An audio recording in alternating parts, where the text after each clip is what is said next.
Okay. Good morning, Clark County Sheriff Gene, G-E-N-E-A, Kelley, K-E-L-L-Y, Clark County Sheriff Gene Kelley. This morning, we have worked on this case continually for the last 24 hours. And if you remember, this case actually began on September 26th when we issued an Amber Alert. This child, and I call her a child because she was on her way to the bus stop and never made it to the bus stop. And then through our investigation that day, we learned from a fellow student at Northwestern Elementary School that she had a place where she might go behind the apartment complex at the Hill Apartments and meet this man. Detectives went and they did find her with him there, and then the traffic stop happened and he was arrested and taken into custody on 41. That was September 26th. Currently, he is out on bond on the charges. He had a pre-trial hearing and 2 days ago, and he was offered a plea. He refused that, and then it's that evening that our 14-year-old child disappeared. He had rented a car. His wife actually rented a car. It had Kentucky plates. She gave us that information.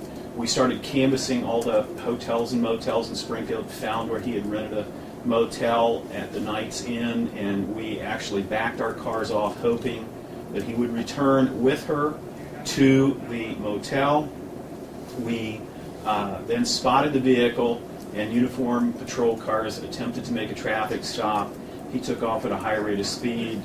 He drove through several traffic signals, red lights. He ran stop signs, and we ended the pursuit, saving the community and others from a risk from him or him causing a crash.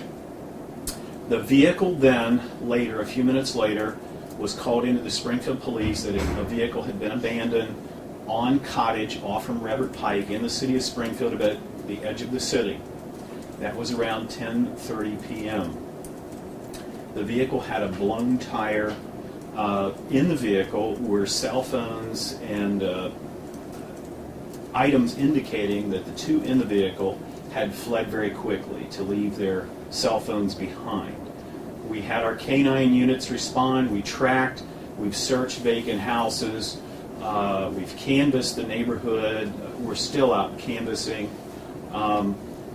And a decision has been made. We've been members of the So Fast Task Force since 2007, and we've had a great relationship with the U.S. Marshals. And so we have enlisted the help of the U.S. Marshals, who have national jurisdiction, and they have a task force, and so the Clark County Sheriff's deputies are teamed up with U.S. Marshals right now, and they're going to be checking some locations here in the state of Ohio outside of Clark County. We want to leave no stone unturned, and with the aid and assistance of the U.S. Marshals, I believe we can do that, and they have resources that are beyond my borders of Clark County. So Pete Tobin is the U.S. Marshal. The other thing I want to dispel very quickly, there have been reports that he had weapons. There was a machete found in the motel room. There was a book bag found in the motel room with belongings that indicate that it is our young lady. Her identification was in there. There were all kinds of personal items, and there were actually a pair of glasses that could lead us to believe that the glasses that she is supposed to wear all the time, she is not wearing. So the center picture there is more like the one that she may look like today. She does have her braces, and she is wearing braces, but she may not be wearing her glasses, and we're going to confirm that today, if these glasses are hers or she has 2 pair or 3 pair. So we want to dispel that we don't know that he has any weapons. The machete was in the room.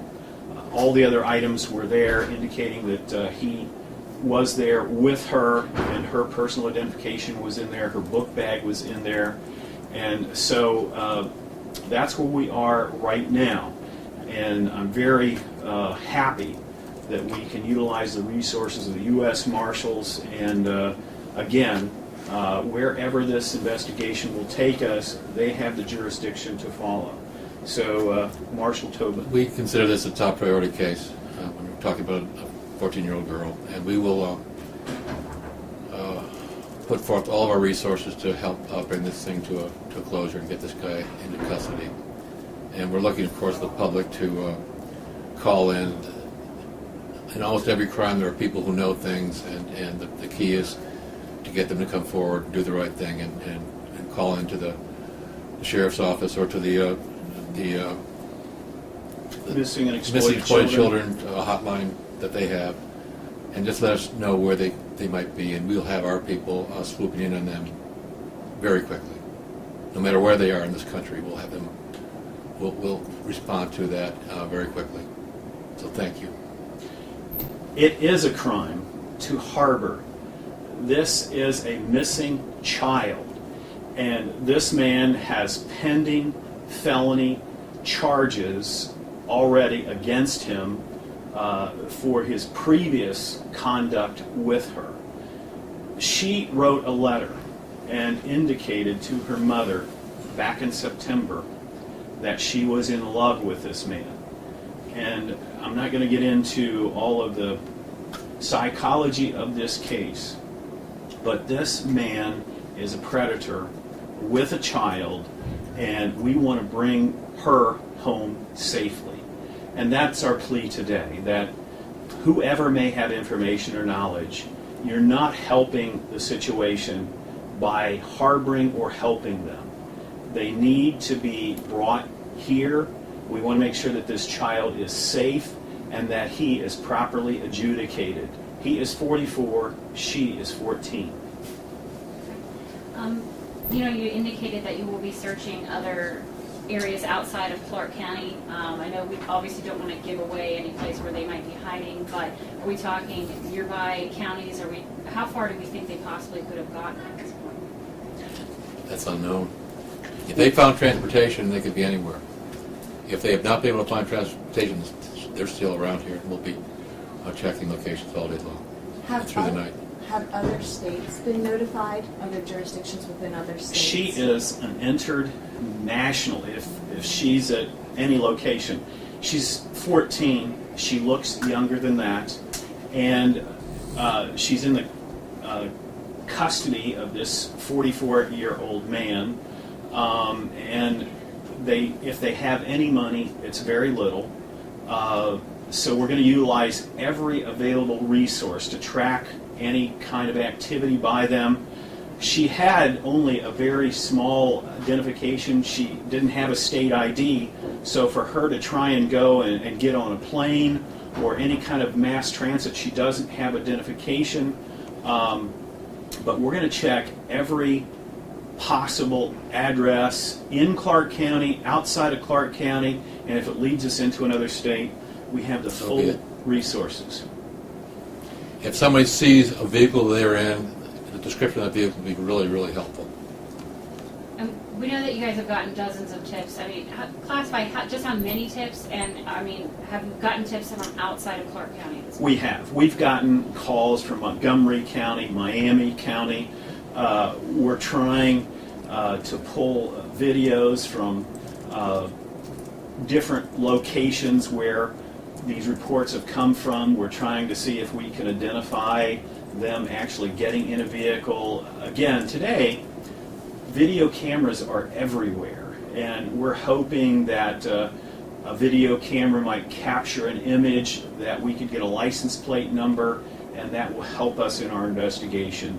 But right now, it's simply boots on the ground, manpower. I've put every resource that I have into this, and with the U.S. Marshals, that gives us additional resources that are way beyond Clark County. And I know this is a question that some of our viewers have asked is, you have girls, children who run away all the time. This is a person who seems to, as far as we know, gone willingly with this man. Is there any concern that we're putting a lot of resources into finding a girl who has gone willingly with someone? This man is a pedophile, pure and simple. And whether it's against her will or not, she's 14 years old. And we consider this a priority. Would you She's a talk- child. That leads me, would you talk about the importance of involving federal investigators? Do you believe Edwards would harm this teen? You know, he had a pretrial conference on Tuesday. An offer was made for multiple years in prison for his past relationship with this child. And he denied that. I don't know what his mindset is. Surely he's not thinking clearly. He hasn't thought clearly. This is a child, and we want to bring that child home safely to her family. And this man, as he is a pedophile, everything that he is doing, he has groomed this child, he's using this child, and we don't know what he will do.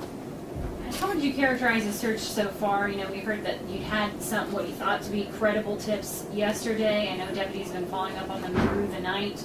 Now you have the U.S. Marshals involved. Do you feel like you're catching up with them at this point? Do you feel like we're headed in the right direction? I think we're in the right direction because we're going to utilize every resource possible. The last time this happened, we were able to recover her very quickly.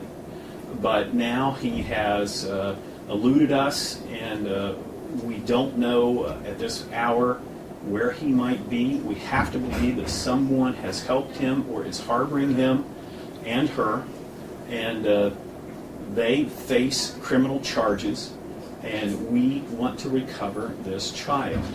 This man is a criminal, and his conduct right now is criminal. And we are going to find him and her, and we hope that everyone is safe and they all come home safe. And this might be a question more for you, Marshal, but if we heard that today is going to be a more aggressive search, that there may be some search warrants that are executed that at locations. Is any of that factual? Can you comment on that? I cannot comment at this time. But he's a desperate man.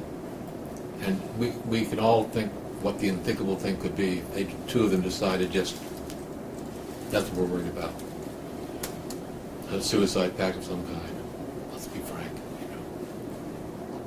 And do we believe that and talk about the danger then to the public too. You know, we emphasized that yesterday. We mentioned again, we're not sure if he has weapons or not this time, but he doesn't, as far as we know, doesn't have any money, has not used any credit cards, and does not have a vehicle. Desperate people do desperate things. And he's already shown that he is not thinking clearly. She is not thinking clearly. And we haven't found where they have money. They need transportation. And all of those are factors in what their behavior may take to the next level. We're hoping that doesn't happen, but that's where we need this Million Eyes of the Miami Valley to help us find these two and bring this child home. Where is Edwards' wife? She has moved out of her house and moved into a motel because of media, is what she's indicated. Is she facing any charges? We are, all of this, right now, our focus is on him in custody and her return home safely. And can we talk about the amount of people who are looking for her? You say the U.S. Marshals are, so are we talking several? Are we talking more than 10? I mean, how many people are on this case? More than 10. I had Safe to 20 say. yesterday, first shift, second shift. I know the Springfield Police Division responded to multiple calls of sightings, other jurisdictions. I'm certain that Montgomery County had responses as well. You know, thanks to the news media, we have been able to cover the Miami Valley, and that's what I'm saying. A million eyes out there are hopefully going to help us bring this child home.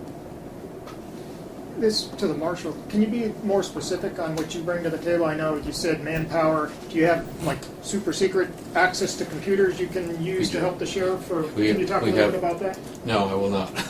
But could you just talk in general Yeah. terms? You have other Yes, stuff we available. have intelligence analysts on this thing, and we have a task force in Cincinnati, one in Dayton, and one in Columbus. They can go anywhere in the southern half of the state. If we think for a second he's outside the southern half of Ohio, other Marshal Surface task forces will take those leads.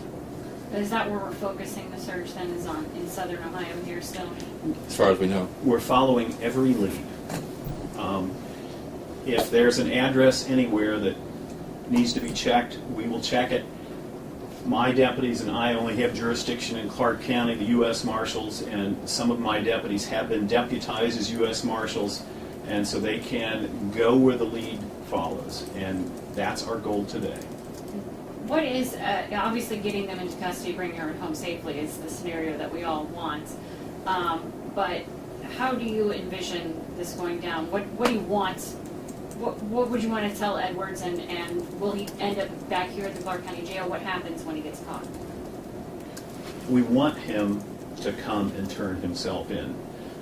We want her to be reunited with her family and her mother, and we want to make sure that they're both safe. We want no harm to come to either one. But this man has committed crimes. He's facing criminal charges now, and delaying this inevitable is only going to prolong the inevitable. You mentioned the thing about the suicide bag. We don't think that that is. We have no indication No, of that. no, but you know, in the back of your mind, when you look at the desperation of him and the fact that she's madly in love, I think she's madly in love with him, there's always that possibility. So we want to get him back.